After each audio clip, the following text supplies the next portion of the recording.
Tutor Rica Marquez and welcome po sa ating munting channel, Tulay sa Tagumpay. Today po ipapakita ko po sa inyo yung tamang pag-prepare ng bakal. Kasi pag nag-DIY po tayo, kailangan po natin mai-consider ng tama ang pag-prepare o yung surface preparation at saka syempre pagpili ng mga pintura na pwede natin gamitin. Okay?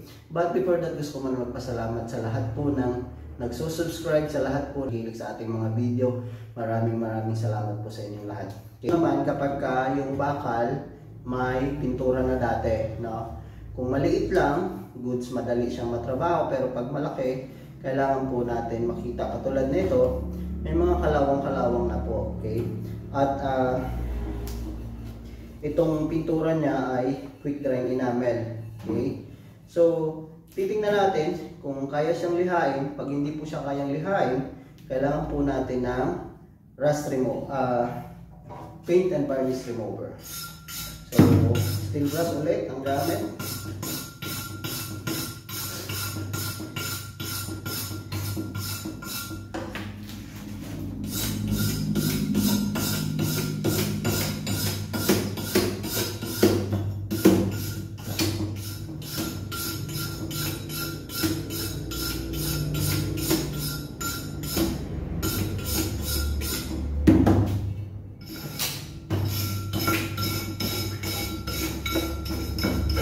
Tandaan niyo po ang preparation po talaga sa pagpipintura. Vital po ang surface preparation sa pagpipintura. Minsan 80% ng time natin napupunta sa surface preparation, and yung actual na trabaho natin minsan nasa lang 20% lang, no? Depende sa klase ng pintura na i-apply natin, pero based po sa experience, ganun po ang dyan. Mas maraming oras, mas nakakatamad. Kaya marami pong mga pintor, nag-hire sila ng labor o yung mga fretman para ituro na lang nila kung anong gagawin. No, tingnan nyo po, dapat yung mga buhangin, natatanggal yan. At yan. So, ang problema nito, may rust at saka may pintura, okay? But itong rust na to, makukuha na to kapag naliha na. Ang problema natin is yung pintura. Pwede naman yan, direkta mo ng pinturahan pagkatapos mo lihain, no? Pwedeng direkta yung pinturahan, pero much better po na walang makukulong dyan na bakal, ay makukulong na kalawang. So, kailangan natin lihain.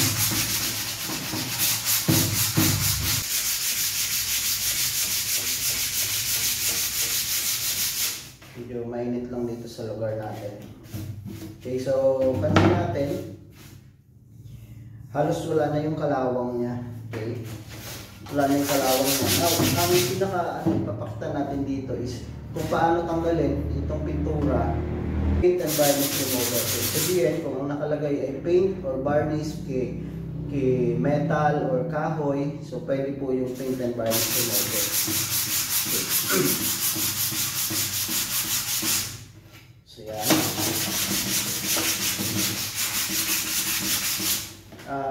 Marami tayong nakakausap, ang ginagawa nila is nililiha lang tapos pinapinturahan ulit. It's either direkta na ng QDE, pang DIY, or ginagawa is direct magpa-primer, no?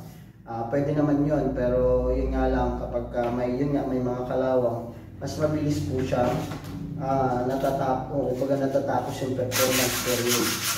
Tanggalin po natin yung pintura gamit po ang paint and varnish remover. Okay?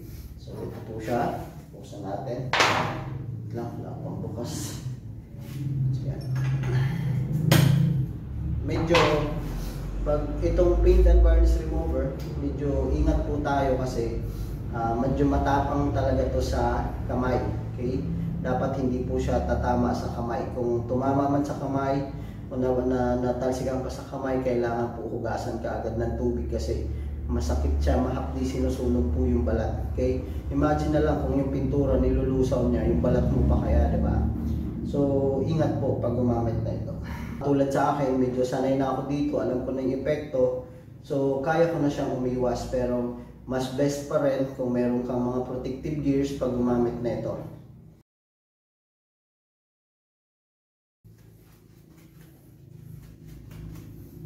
Yan, dahil kunti lang naman yung lalagyan natin, maglagay na lang ako ng kunti din. Ayun, kailangan malayo, lalo na pag nagbukas, kung galon to, mas mahirap po siyang buksan. So, kailangan malayo po sa mukha, hindi po dapat tatama. Okay? So, yan. And may ano po, may umano sa gilid, kailangan po natin niya maibalik. Or, pwede na ipahid. Okay.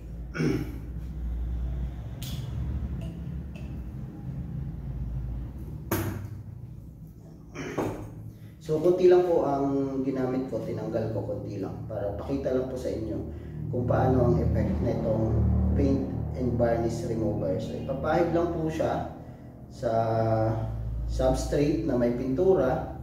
Pwede to kahit sa urethane, pwede po yan. Yan, urethane o kung anong klaseng pintura man ang lalagyan. Okay, so, medyo kulang pa siya.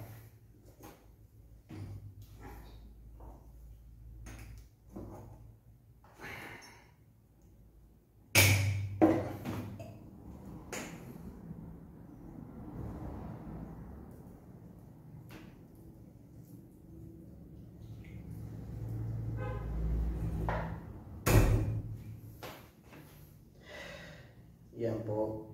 Okay. Now, ang pinaka ano po dito is kapag nakita nyo na yung pintura ay umaalsa na parang natatanggal na siya, kailangan nyo na siyang i-scrape. Scraper na kagad. Kasi kapag bumalik siya, dumikit sa pintura, mas matigas, mas madikit po siya. Okay, so kailangan i-scrape na kagad yan using syempre scraper. Yan o, medyo ano na siya, tanggal na yung pintura. So, pwede kang gumamit ng scraper na ganito o putty knife or ganito. No? This time, ito yung gagamitin natin. Ganito ang pagtanggal na. Okay, so ganyan lang po siya.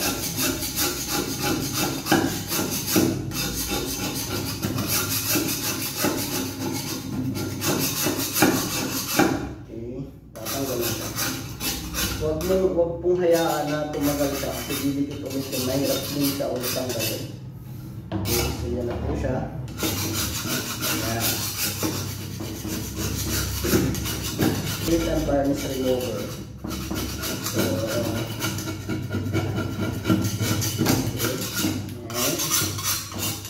para matanggal lalo siya. Actually, may mga pintura po na talagang mahirap po tanggalin ng paint and varnish remover. Depende po sa brand ng paint and varnish remover. So, pumili po kayo ng mabisa na paint and varnish remover. Kasi minsan yung iba mahirap talaga siyang tanggalin. Okay, then steel brush para lalong malinis.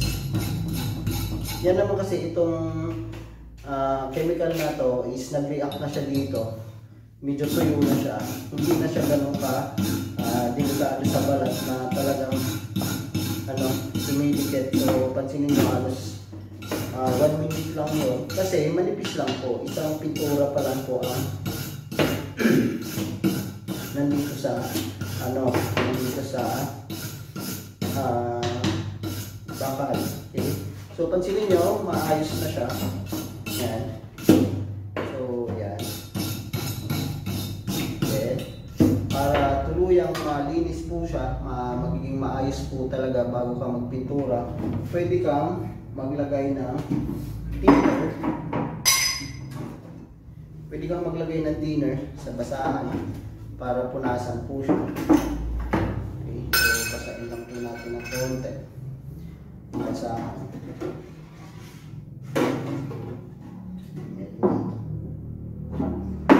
Pasok din tayo. Okay, then yan.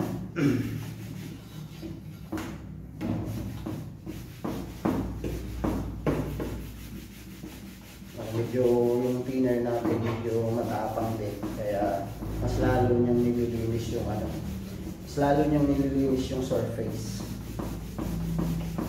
So, ganyan. So, yan.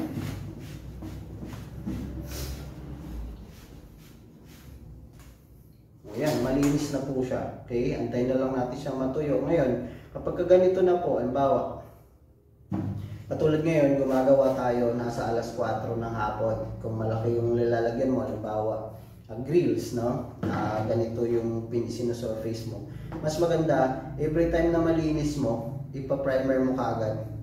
Kasi kapag ganito, tapos kinabukasan, lalo na pag open, nasa labas, pag kinabukasan po yan, didikitan ulit siya ng kalawang lalo na pag naulan. So, ibig sabihin, mag-prepare ka na naman. So, ibig sabihin, pag naging ganito na yung bakal mo, dapat ma-primeran mo na kagad yan. Okay, so dito, pa-primeran natin siya ng metal primer lang muna. Okay, so,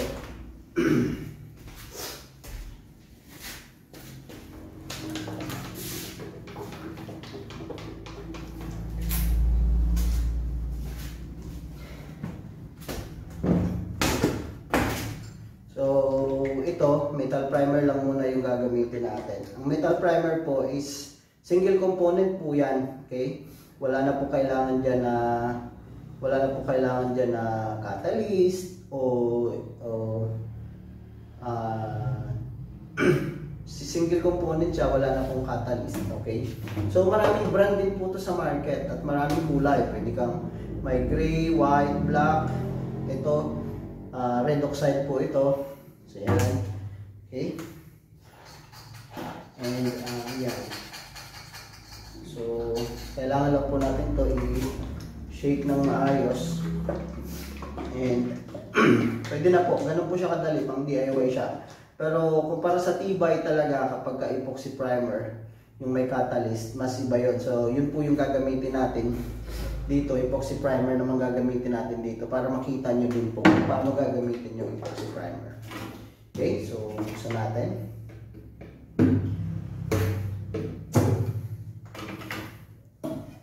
Yan. Maayos na po. Surface prepare na po. And nahalo na po ng maayos ang ating primer. So malinis na brush. So ang thinner po dito, ang thinner po na gagamitin dito ay paint thinner. No, huwag po kayo gumamit ng lacquer thinner. Okay, so paint thinner lang po. Yan. And be sure na yung brush natin is ayos, malinis. So may paint thinner. So ito mas panghugas ko ng brush. Ito, acrylic thinner, mas matapang. Ito naman ay lacquer thinner. And ito naman ay lacquer flow. Okay, anong pagkakaiba ng flow sa lacquer thinner? So ito ay lacquer thinner lang siya. Ito naman ay lacquer flow. Okay, nakalagay dyan, auto lacquer flow. Anong pagkakaiba ng dalawa? Ang lacquer flow po, ginagamit po yan kapag malamig yung panahon, medyo humid. Ang gagawin niyo po kasi pag malamig yung panahon, halimbawa pag lacquer. So kaya to lacquer kasi para sa lacquer yan. Papakita ko rin sa inyo yan. So yung lacquer, pag malamig yung panahon, mabilis yun magtuyo, mabilis mag-hazy kagad. Hindi pa dry yung ilalim, pintura. So, pag ganun po, matagal, malambot pa yung ilalim ng pintura. Pag ginanon mo ng kuko, ginaganyan mo ng kuko, babaon pa yung kuko mo. Okay? Kaya po, ang ginagawa po ng lacquer flow, acrylic flow, urethane flow, is binabalance po yung pagtuyo. Hindi po kaagad niya pinapatuyo kasi pag yung regular thinner po, mabilis po yun mag-evaporate. No? Kapag ka-flow, medyo dahan-dahan, binabalanse niya po yung pagtuyo para po tama yung chemical reaction at saka yung pag-dry ng pintura. So tama po yung pag-ano niya. Ganun po ginagamit ang flow. Pero pag ganito, hindi naman siya. Ito naman ay room temperature siya ngayon. So hindi kailangan ng flow. Okay? So ako, gamit natin ay ordinary na metal primer. So ang dapat na gamit dito is paint thinner. Pero usually ang ginagamit kong panghugas ng brush is yung mas matapang. Pero kung ano naman, kung siyempre, ano yung bawa QDE yung ano mo ginagamit. So pwede kang mag QDE. Ito kasi nagkataon na iniwan dito nung son ko nung pintura na ito. Yung mga brush tumigas. Kaya gumamit po ako ng acrylic para po malambot siya at kaya ko pang hugasan. So this time pwede na siyang hugasan. Ipa-primer na po natin yung dati nating nalagyan ng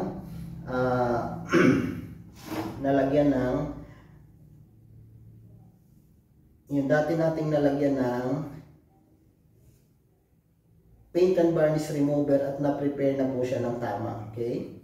So, anong ginagawa ng thinner sa pintura?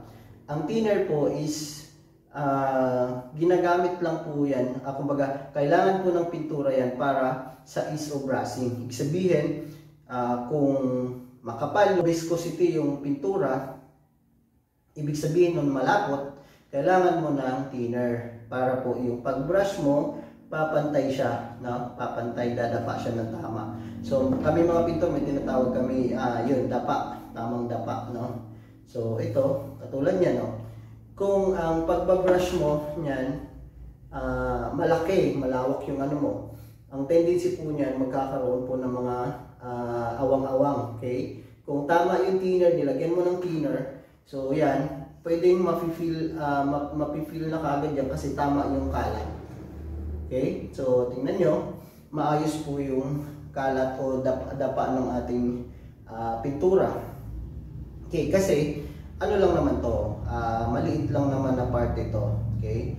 Maliit lang naman na part, siyempre pang demo lang. Okay? So, ganyan po yan. Okay? Kapag malapot masyado to, lagyan lang po natin ng paint thinner. So, ang metal primer is paint thinner po ang ginagamit. Okay? So, ganun po yun. Okay? So, ginamit natin dito, yung may pintura, ginamitan natin ng paint and varnish remover at saka metal primer.